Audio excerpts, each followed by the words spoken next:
The Tower of Babel story teaches some interesting lessons. Humankind was of a single spoken language, but they did not believe in God as the Father. In fact, they decided to challenge God. So they came together on the plains of Shinar and began constructing a great city, a testament to man's, not God's, greatness. The heart of the city was the tower.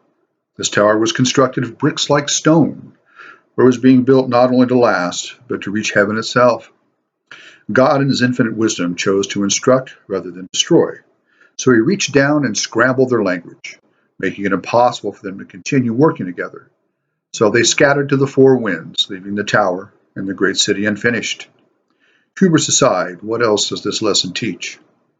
Consider the moments throughout history when men have come together in secular, though very often wrapping themselves in God, common cause.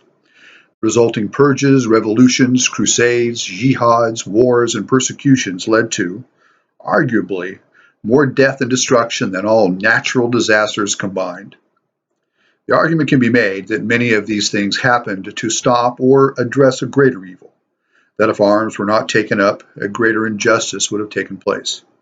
But I will leave that determination in God's hands. Even so, clearly man has been employing the same secular answers, though often laying them at God's feet, and reaping the same results since the days of Shinar. War has yet to stamp out war. Persecution leading only to new generations of persecutors and victims. Prejudice of all stripes, teaching another generation to prejudge, to marginalize. Understand, we cannot get sick enough to cure one person.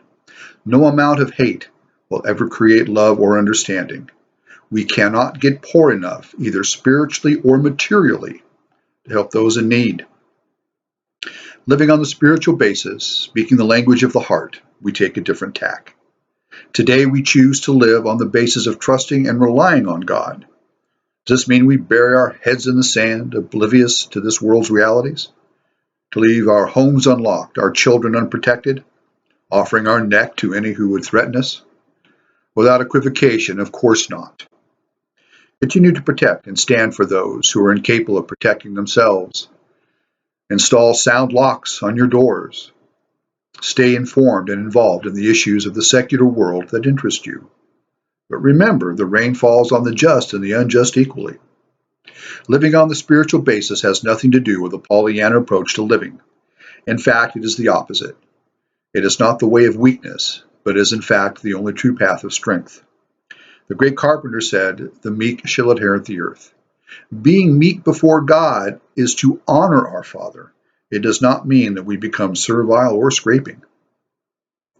Living on the spiritual basis, standing in the light, the world needs what you have to offer. In truth, practicing the presence of God demands it of us. The truth will set you free. So wear your faith as a loose garment, but wear it all your days, demonstrating in all your ways that the one true adversary, the author of all strife and destruction, fear, be damned. My name is Vincent Lee Jones. You can find my writings on Blogspot. The title of the page, Living in Spirit.